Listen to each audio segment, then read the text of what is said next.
Bismillahirrahmanirrahim.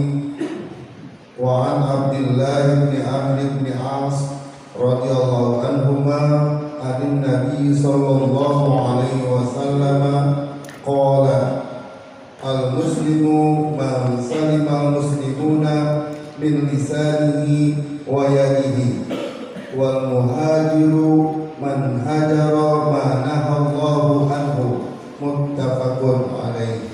Wallahu a'lam. Bismillahirrahmanirrahim. Alhamdulillahirabbil alamin. Wassalatu wassalamu ala asrafil anbiya'i wal mursalin sayyidina wa habibina wa sayyidina wa maulana Muhammadin wa ala alihi wa ashabihi ajma'in. Amma ba'du, qala Allah ta'ala fi kitabihi al-karim wa huwa asdaqul qa'ilin. Rabbi shrah li sadri wa yassir li amri wahlul 'uqdatam min lisani yafqahu qawli.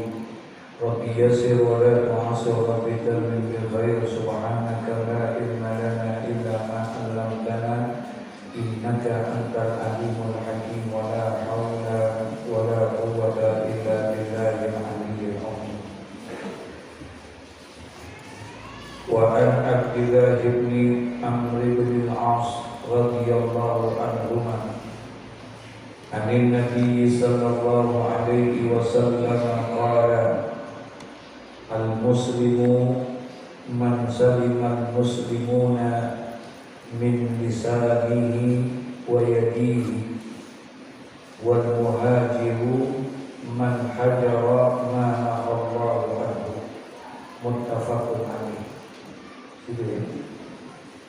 Hadis selanjutnya, yakni hadis yang telah disepakati kesahihan hadis ini oleh dua imam besar dalam ilmu hadis, yaitu Imam Bukhari dan Imam Muslim. Didapatkan ini hadis dari seorang sahabat baginda Nabi kita Muhammad sallallahu alaihi wasallam yang bernama Abdullah bin Amr bin As radhiyallahu anhuma. Semoga Allah memberikan keberkahan kepada keduanya. Anin Nabi sallallahu alaihi wasallam, dari Nabi sallallahu alaihi wasallam, qala, bersabda Rasulullah, al-muslimu man salimal muslimuna min lisanihi wa yadihi. Kata Nabi, al-muslimu, orang Islam itu, man salimal muslimuna, adalah orang yang dimana orang-orang Islam lainnya itu selamat min lisanihi, daripada lisannya dia, wa yadihi, dan juga selamat daripada tangannya dia. Itulah pada hakikatnya orang Islam yang sempurna. Selain dia mengamalkan daripada kewajiban-kewajiban dia sebagai seorang muslim, hubungannya kepada Allah, dia jalankan perintah-perintah Allah dengan baik dan benar, dia jauhkan larangan Allah dengan baik dengan benar. Orang muslim itu bukan hanya sekedar baik dan benar hubungannya kepada Allah, tapi dia juga harus baik dan benar kepada hubungannya sesama makhluk Allah. Itu pada hakikatnya sempurnanya orang Islam ya seperti itu. Makanya Islam itu tidak diturunkan oleh Allah kecuali adalah untuk menjadi apa? Rahmat bagi alam semesta. Sebagaimana yang Allah gambarkan dalam Al-Quran, wa ma arsalnaka illa rahmatan lil alamin. Jadi tidaklah Islam itu ada kecuali adalah untuk menjadi rahmat. Menjadi rahmat buat siapa? Bukan hanya untuk menjadi rahmat, bukan hanya untuk orang-orang Islam saja, bukan. Bukan hanya menjadi rahmat buat orang yang beriman mukmin saja, bukan. Tapi harus bisa menjadi rahmat bagi alam semesta. Makanya tidak dikatakan wa ma arsalnaka illa rahmatan lil muslimin, tidak. Allah juga tidak mengatakan wa ma arsalnaka illa rahmatan lil mu'minin, tidak. Tapi justru Allah memberikan penegasan bahwa Islam itu tidak lain adalah wa ma arsalnaka illa rahmatan lil alamin, alam semesta. Mampu kita bisa menjadi rahmat, memberikan dan menebarkan kasih dan sayang kita kepada alam semesta. Ma huwal alam, apa yang dimaksud dengan alam? Jadi yang dimaksud dengan alam itu adalah ma siwa Allah, selain daripada Allah, itu disebut apa? Alam. Selain daripada Allah. Makanya semua makhluk itu namanya alam. Alam ini ada alam yang terlihat, ada juga alam yang tidak terlihat. Nah, kita disuruh menebarkan Islam kita akan menjadi sempurna ketika kita sudah jalankan kewajiban kita, hak-hak kita kepada Allah dengan baik dan benar. Yang kedua, kita mampu yang menebarkan kasih dan sayang. Orang-orang Islam yang ada di sekitar kita khususnya, itu mereka semua merasa aman, merasa selamat. Dari apa? Min lisanihi, dari lisan kita, wa yadihi, dan juga dari tangan kita. Ya. Artinya orang nggak merasa terganggu dengan omongan kita, orang nggak merasa terganggu dengan perbuatan kita. Kalau itu sudah, berarti sempurnalah Islam kita. Insya. Jadi hakikatnya orang Islam itu masya Allah. Makanya kata Nabi, kata Allah dalam Al-Quran, udkhulu fis-silmi kafah. Masuklah kamu kepada Islam itu secara kafah, secara keseluruhan, jangan setengah-setengah. Kamu gak akan menemukan rahmatan lil alamin kalau hanya setengah-setengah. Ya, tapi harus masuk Islam secara keseluruhan. Kita bagaimana bisa mengaplikasikan dan merealisasikan ajaran-ajaran Islam itu di dalam hidup dan kehidupan kita. Kalau itu bisa kita kembangkan, kita jalankan, Masya Allah, luar biasa, sempurna sudah. Bahkan bukan hanya sempurna kita, bahkan menjadi Islam yang paripurna. Ya, manakala kita mampu merealisasikan Islam itu dalam hidup dan kehidupan kita.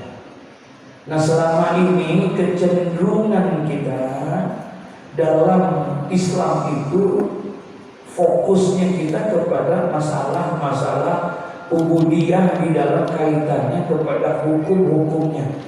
Ya, kita lebih fokus kepada fikihnya. Bagaimana cara sembahyang yang benar, yang baik. Bagaimana cara puasa yang benar, yang baik. Bagaimana cara haji yang benar, yang baik. Itu yang kita lebih fokus. Kita lebih kurang memperhatikan tentang nilai-nilai kandungan filosofi yang ada di dalam ibadah itu kita terapkan dalam kehidupan kita. Kurang kita lebih banyak fokus kepada masalah bagaimana caranya ibadah kita itu sah, bagaimana caranya ibadah itu benar. Nah, itu kita lebih fokus. Ya, tapi kita kurang memperhatikan daripada nilai-nilai atau kandungan yang terkandung dalam ibadah itu untuk kehidupan kita sehari-hari.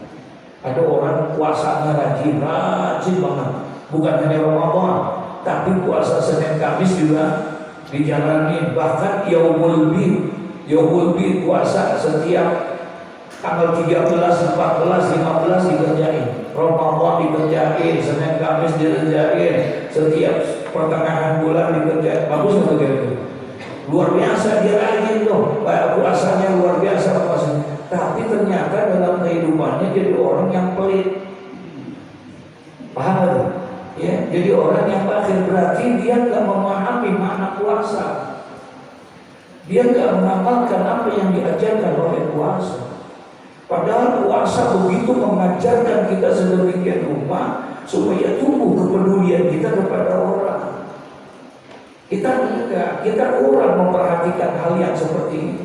Yang penting gua puasa, yang penting puasa, yang penting puasa gua benar, begitu kan? Tapi kurang gitu. Padahal diajarkan kita oleh puasa tentang kepedulian yang luar biasa. Maksudnya apa sih dari puasa itu? Kita disuruh mencoba merasakan bagaimana puasa itu enak apa enggak.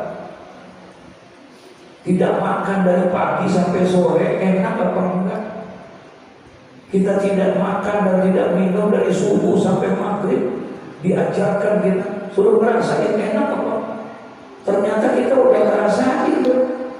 1 bulan penuh kita udah merasakan. Ternyata lapar itu, tidak makan dari pagi sampai sore, lapar itu gak enak ternyata.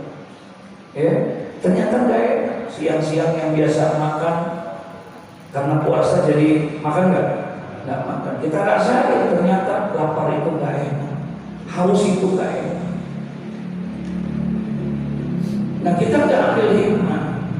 Lapar yang kita rasakan gak enak itu, lapar kita kira-kira sebentar apa lama? Hah? Sebentar, hanya dari pagi sampai sore doang. Dari subuh sampai maghrib. Waktu maghrib laparnya masih ada nggak? Enggak. Apalagi model kayak kita emang asalnya dendam. Ya, puasanya dendam. Jam 5 udah di meja makan gitu. Ya, jam 5 itu semua makanan udah ada. Ya, itu sih saya gitu mah. Ya, itu jam 5 kita udah siapin semuanya segala macam. Puasa kita masih dalam konteks itu. Padahal kita diajarkan di dalam puasa itu. Kalau kamu sudah merasakan ternyata tidak makan, tidak minum dari pagi sampai sore, lapar, haus itu gak enak. Kalau kamu sudah merasakan bahwa itu tidak enak, ketahuilah bahwa laparmu hanya sebentar. Dari pagi sampai sore masih ada saudara-saudara kau yang kelaparan kadang-kadang berhari-hari dia tidak makan dari pagi sampai sore, bahkan besoknya dan lain sebagainya. tinggal di kolong-kolong jembatan dan lain sebagainya. Kalau kamu sudah merasakan lapar itu tidak enak, manakala engkau punya rezeki, bantulah mereka supaya jangan menjadi orang yang kelaparan karena lapar itu tidak enak. Paham betul maksudnya? Itu diajarkan dalam Islam, diajarkan dalam ibadah kita. Insya Allah, sholat ajarkan kita. Betapa kita diajarkan untuk menjadi orang yang penuh dengan kedisiplinan, menjadi orang yang tidak boleh sombong, gitu. Jangan lupa diri, gitu. Kalau sudah tinggi jabatan kita, jangan lupa sama yang di bawah. Kalau sudah pintar, jangan lupa sama yang bodoh, dan seterusnya dan seterusnya. Makanya dianjurkan kita dalam sembahyang, ya makruh kita hukumnya kalau sembahyang matanya jelalatan. Tahu jelalatan nggak? Matanya ngelihat kemana-mana. Itu makruh hukumnya. Lagi sembahyang mikirin kain orang, ya. Lagi sembahyang mikirin apa? Kain, ya kelas alam gua begitu kan. Kain orang dilihatin, itu lagi ini astagfirullahalazim, ya. Dan kita makruh tuh hukumnya untuk melihat kepada yang lainnya. Bahkan konon katanya di depan Ka'bah pun demikian. Nggak boleh kita makruh kalau kita sembahyang di depan Ka'bah, kita melihat Ka'bah itu. Lihat Ka'bah. Padahal melihatin Ka'bah an-nadharu fi baitillah ibadah. Padahal memandang Ka'bah hukumnya apa? Ibadah. Kita memandang Ka'bah ibadah. Bahkan mendapatkan 20 rahmat Allah berikan buat orang yang memandang apa? Ka'bah. Tapi ketika kita lagi dalam sholat, jangan kita sepanjang sholat melihatnya Ka'bah. Tapi kita lihat tempat sujud kita. Di awal Allahu Akbar, iya lihat ke Ka'bah. Tapi setelah itu lihat ke belakang. Maksudnya kita diajarkan pembelajaran yang luar biasa. Kalau udah di atas, lihat juga yang di mana? Yang di bawah. Kalau udah kaya, ingat juga sama yang miskin. Terus sholat tuh ngajarin kita begitu. Sembahyangnya rajin, masya Allah, selalu berjamaah. Tapi nilai kandungan jamaahnya nggak dipakai di dalam praktek sehari-hari. Nah, Islam tidak demikian. Makanya kata Nabi, al-muslimu, orang Islam itu. Siapa orang Islam itu? Orang Islam itu pada dasarnya kata Nabi, man salimal muslimuna min lisanihi wa yadihi. Orang Islam yang sempurna itu adalah orang yang dimana orang Islam yang lainnya mereka merasa selamat daripada dirinya, daripada lisan kita, dan juga daripada tangan kita. Kalau tetangga kita sudah mulai enak sama dia, ya, mulutnya nggak pernah kasar, lalu ngomong dia pikirin, dia ini baik, ngomong enak sama dia, itu bagus tuh, enak sama dia, tangannya ada jahil, ada ini. Orang semua merasa aman dengan dia, dengan gangguan-gangguan, nggak pernah mengganggu dengan lisannya, nggak pernah ganggu dengan tangannya, ya nggak pernah diceritain orang yang nggak pernah gosip dan lain sebagainya. Kalau ada kriteria itu di dalam diri kita, berarti kita termasuk orang Islam yang sempurna keislamannya, insya Allah. Ya, kita nggak ada dicariin, kita nggak ada nih, udah seminggu kita datang lagi, kemana ya? Kayaknya kalau nggak ada dia kurang enak banget. Nggak ada dicariin. Ada orang pada senang sama kita. Bagus nggak? Begitu seharusnya orang Islam. Ada orang pada senang. Kalau kita kagak ada, orang pada nyariin kita. Nah, usahain kayak begini. Bagaimana caranya supaya kita ini jadi orang yang seperti itu? Ketika kita ada, orang pada senang. Ketika kita nggak ada, orang pada nyanyi. Jangan sebaliknya. Ada kita, orang kesel. Nggak ada kita, orang senang. Nggak ada kita, orang pada senang. Alhamdulillah, untung dia kagak datang. Tuh, kita kagak datang, orang pada gila. Alhamdulillah, untung dia datang. Nggak datang, masya Allah. Kalau kita datang, orang udah pada takut aja. Ya, dia datang, rusak dah. Astagfirullahaladzim. Bukan orang Islam yang seperti yang sempurna keislamannya. Man salimal muslimuna min lisanihi wa yadihi. Di mana orang-orang yang ada di sekitarnya, mereka semua merasa aman, tidak terganggu daripada kita dengan lisan kita ataupun dengan perbuatan kita. Kalau sekitar kita semuanya sudah merasa aman dengan itu, berarti keislaman kita adalah Islam yang apa? Yang sempurna. Yang kedua, wal muhajiru man hajara manahallahu anhu. Kata Nabi sallallahu alaihi wasallam, wal muhajiru, dan adapun orang-orang yang muhajir adalah orang-orang yang hijrah. Siapa dia? Man hajara manahallahu anhu adalah orang-orang yang pindah dan meninggalkan apa yang dilarang oleh Allah Subhanahu wa taala. Dia tinggalkan apa saja yang dilarang oleh Allah. Ya, dia pindah dari yang jelek menuju kepada yang apa? Kepada yang baik. Itulah pada hakikatnya orang yang hijrah. Itu orang yang hijrah. Makanya hijrah secara peristiwa tidak ada lagi hijrah sesudah kembalinya Rasulullah menguasai Mekah. Namanya Fathul Mekah. Setelah peristiwa Fathul Mekah, kembali Rasulullah menguasai Mekah. Sejak itu tidak ada lagi hijrah, karena Nabi mengatakan la hijrata ba'dal fathi. Tidak ada lagi peristiwa hijrah sesudah Fathul Mekah, setelah dikembalikannya itu Mekah, dikuasai itu oleh Nabi Muhammad Mekah. Jadi setelah Mekah kembali dikuasai oleh Nabi Muhammad, maka sejak itu sudah tidak ada lagi hijrah lagi, tidak ada. Ya. Tapi yang ada itu hijrah itu adalah ini, pindahnya seseorang dari perbuatan yang tidak baik menjadi baik.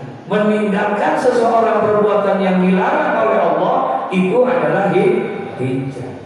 Jadi secara peristiwa hijrah tidak ada lagi, tapi nilai-nilai kandungan yang ada di dalam hijrah itu selalu akan bisa relevan dalam kehidupan kita sampai akhir zaman. Terus ya, peristiwa-peristiwa hijrah itu, nilai-nilai yang terkandung di dalamnya itu Masya Allah luar biasa.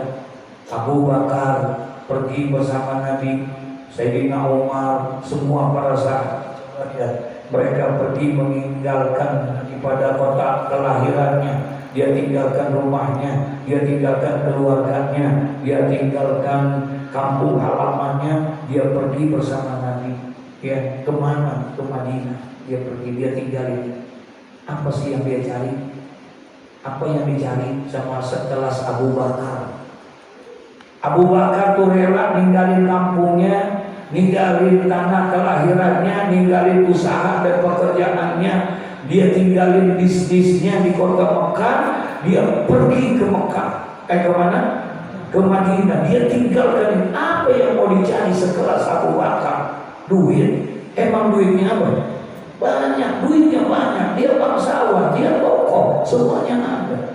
Tapi kenapa dia rela berjalan seperti itu? Dia tinggalkan itu semuanya bersama dengan Nabi Muhammad. Umar bin Khattab, apa yang dicari sama Umar? Dia seorang yang luar biasa, Umar bin Khattab, tapi dia rela tinggalkan itu semuanya. Ya, nah ini nilai kandungan pelajaran yang amat sangat luar biasa. Sampai di Madinah, hijrah itu disambut oleh mereka orang-orang Madinah dengan sambutan yang amat sangat luar biasa. Girang mereka kedatangan Nabi, girang mereka kedatangan sahabat. Saking girangnya mereka mempersiapkan itu semuanya. Apa kata mereka? Ahlan wa sahlan, selamat datang saudara-saudaraku ya muhajirin, kaum muhajirin minal Makkah, dari Makkah. Ahlan wa sahlan, terima kasih engkau telah datang kepada kami.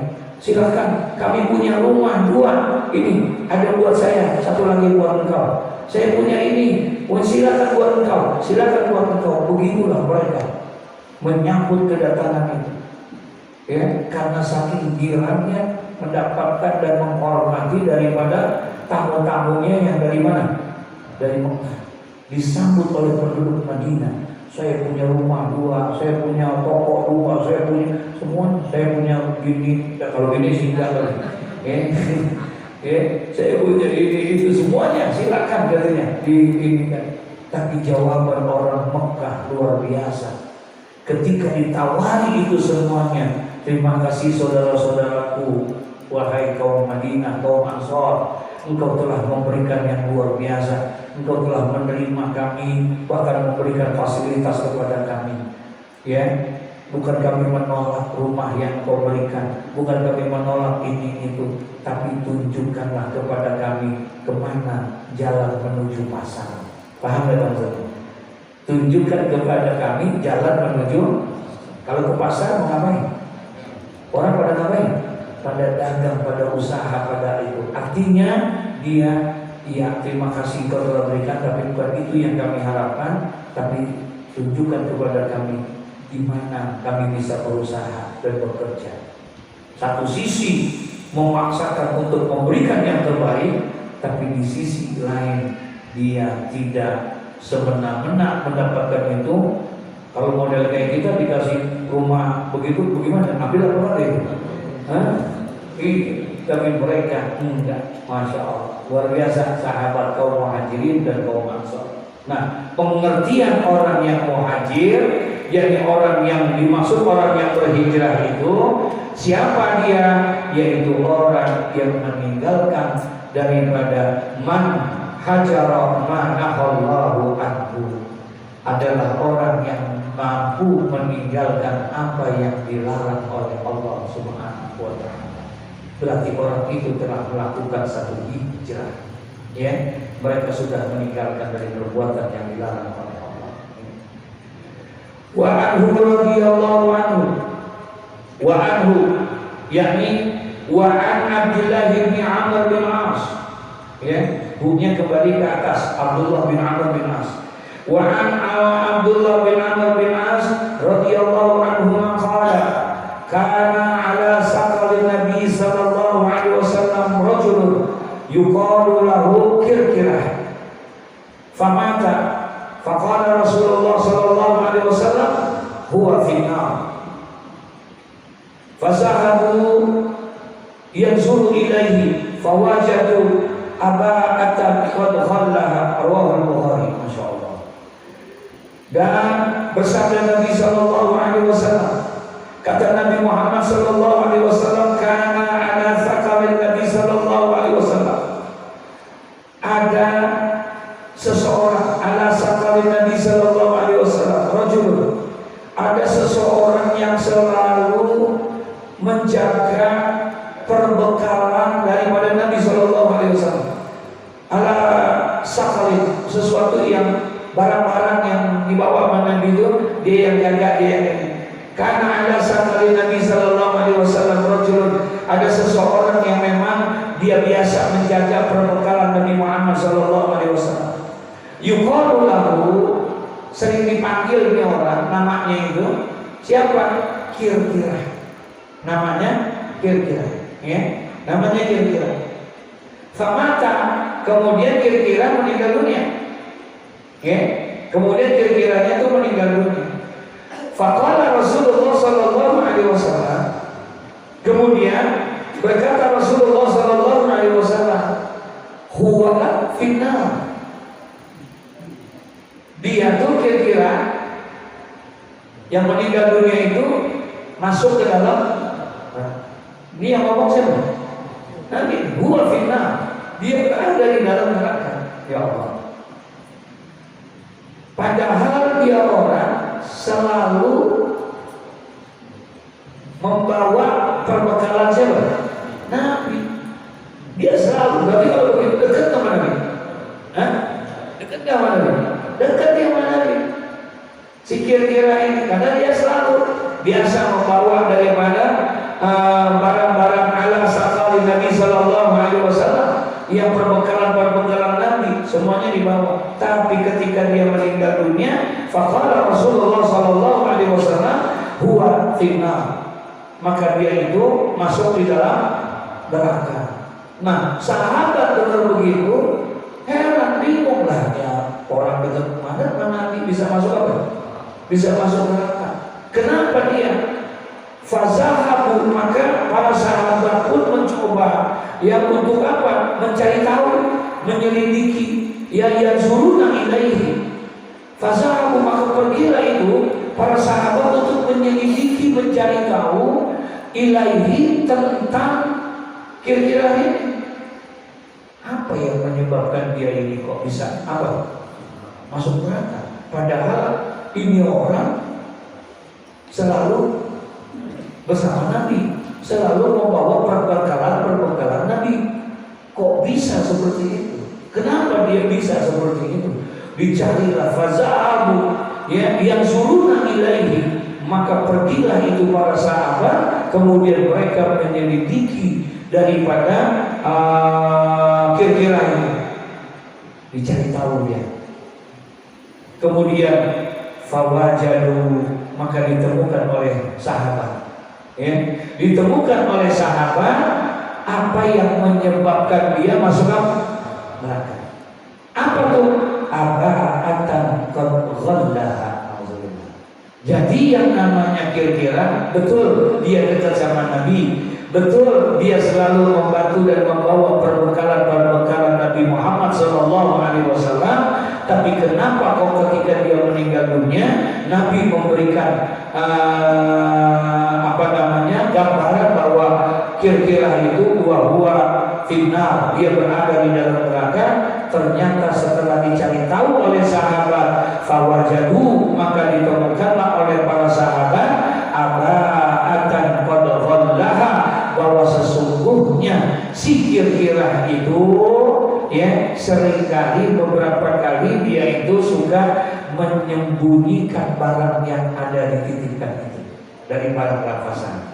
Paham gak tuh? Ya, menyembunyikan mantel dari harta peperangan, ya, harta rampasan, gitu, tanpa dengan cara yang hak, dengan cara yang baik. Suruh kirimin si bulan, ya, 2 kilo, dikirimin 1,5 kilo, gitu. Nah, itu sering dilakukan oleh kira-kira, ya, tidak memegang amanah, suka berkhianat. Paham maksudnya itu? Suka berkhianat. Nah, itu yang menyebabkan dianya itu masuk ke dalam apa? Neraka. Nauzubillah. Karena orang yang khianat itu berarti tidak amanah. Kalau dia tidak amanah, kata Nabi, la imana liman la amanatalah. Tidak dianggap beriman setiap orang yang tidak ada amanah di dalam dirinya. Paham maksudnya? Tidak dianggap beriman orang yang tidak amanah di dalam dirinya. Sekecil apapun amanah itu yang dititipkan, apalagi amanah yang besar, masya Allah. Amanah yang ini kan urusannya, ya, yang kecil seperti itu. Suka menyembunyikan dalam artian mengambil barang harta rampasan perang. Bukan karena Nabi yang diambil. Yang diambil adalah harta rampasan perang. Padahal harta rampasan perang itu akan dibagikan buat semuanya. Kira-kira dia bakalan dapat apa? Dapat, bakalan dia dapat. Karena semuanya akan ada, haknya akan dapat. Sebab karena itu tadi tidak amanahnya itu. Jadi yang membuat dia masuk ke dalam neraka karena tidak ada sifat apa ya? Amanahnya, dan dia menjadi orang yang mengkhianati daripada apa yang diajarkan oleh baginda Nabi Muhammad Sallallahu Alaihi Wasallam. Ini yang harus kita jauhi, ya. Kalau orang yang dekat dengan Nabi Muhammad saja ya, padahal dia seperti itu, tapi ternyata karena perbuatannya seperti itu bisa menjerumuskan dia ke dalam neraka Allah Subhanahu wa taala. Padahal Masya Allah, kalau dia minta sama Nabi dikasih aja gitu. Iya, dikasih kalau dia minta, ya, sama Nabi SAW. Nabi itu orang yang luar biasa, sakhi, murah. Ya, Rasulullah, apalagi itu bukan hak Nabi, emang harta apa, ghanimah, harta rampasan perang, maka akan diberikan sama Nabi dengan seadil-adilnya sama Nabi Muhammad. Walaupun pernah satu hari Nabi ketika memberikan itu harta rampasan perang, ya, kemudian datang seseorang menunjuk Rasulullah, marah sama Rasulullah, ya, diomelin lah kalau Anda mengajarkan adil supaya berbuat adil, tapi Anda sendiri tidak berbuat adil. Nabi digituin gitu, ya. Jadi yang lain pada kesel melihat orang gitu, tapi Nabi tidak marah, karena dianggapnya Nabi itu tidak berbuat adil. Kenapa? Karena Nabi membagi harta rampasan perang itu yang kepada satu kelompok, ya, satu kelompok yang baru masuk Islam, kemudian ikut berperang bersama. Nah, orang yang baru masuk Islam ini kemudian dikasih sama Nabi jatahnya lebih banyak, gitu, dibandingkan yang sudah lama masuk Islam. Ini yang protes, yang baru apa yang lama? Yang baru apa yang lama? Ini kalau yang baru sih udah protes, saya mau dapat nyampe banyak, dia nggak protes. Nah, ini yang protes dia mana? Ya Rasulullah, kamu nggak adil, kenapa dia harus banyak? Padahal disitulah bentuk keadilan daripada Nabi kita Muhammad SAW. Di mana? Kenapa dia begitu? Yang pertama, ini yang masuk Islam, yang baru masuk Islam ini adalah pemimpin kaum.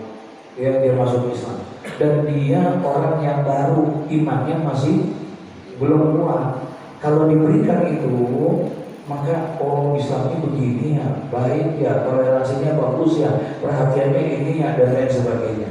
Ya, tapi kalau buat orang imannya yang sudah kuat, jangankan dibagi sedikit, andai kata tidak dikasih, terima nggak? Terima, karena imannya sudah apa? Sudah kuat, imannya sudah kuat, makanya Nabi kasih yang seperti itu. Ya, setelah dijelaskan oleh Abu Bakar As-Siddiq baru paham. Memang Abu Bakar ini suka tampil sebagai orang tua yang memberikan nasihat, ya, orang tua yang juga memberikan nasihat, sehingga clear. Kayak Nabi meninggal, ketika Rasulullah meninggal, jenazahnya masih ada. Ini udah mau terjadi keributan, ya. Nabi masih ada jenazahnya, belum dikuburkan, udah timbul mau ribut. Siapa yang ribut itu? Kaum Muhajirin dan kaum Ansor. Udah siap angkat senjata perang. Kaum Muhajirin sama kaum Ansor. Kaum Muhajirin itu adalah orang-orang Mekah yang ikut hijrah kepada Nabi dari Mekah ke mana?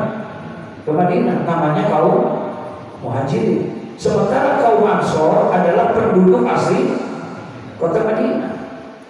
Nah, orang kaum Muhajirin ketika Nabi Muhammad meninggal dunia, kemudian kaum Muhajirin itu meminta supaya jenazahnya Nabi Muhammad ini dibawa ke Mekah.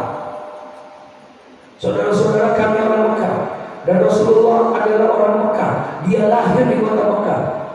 Tanah tumpah darahnya mana? Mekah. Jadi kami akan membawa jenazah daripada kekasih kami Rasulullah kembali ke Mekah. Orang Madinah nolak. Kata orang Madinah gak bisa. Benar Rasulullah itu lahir di Mekah. Rasulullah itu besar di Mekah. Itu kampung halamannya di sana di Mekah. Tapi tumbuhnya Islam, jayanya Islam, sebarnya Islam itu adalah di mana? Di Madinah. Kokoh dan kuatnya ini ada di mana? Biarkan kami pertahankan jasad daripada Rasulullah di bumi kami di Madinah, karena di sini adalah bumi yang dibangun oleh Rasulullah. Begitu. 2000 orang. Nah, di situ ditengahin oleh Sayyidina Abu Bakar As-Siddiq.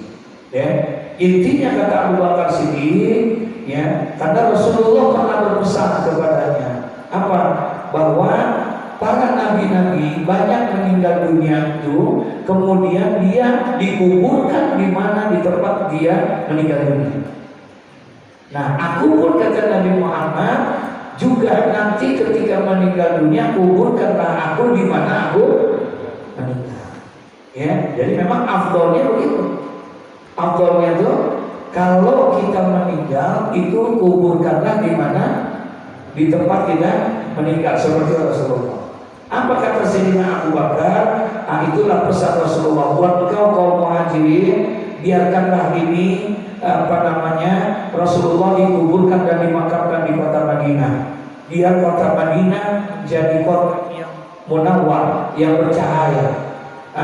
Ya, dengan adanya Nabi Muhammad SAW, supaya Madinah ini menjadi kota yang suci, kota yang baik, karena di sini terkubur jasad Nabi Muhammad. Buat kalian di kota Mekah, kalian sudah terhormat, kalian sudah menjadi kota yang mulia, karena di sana ada apa?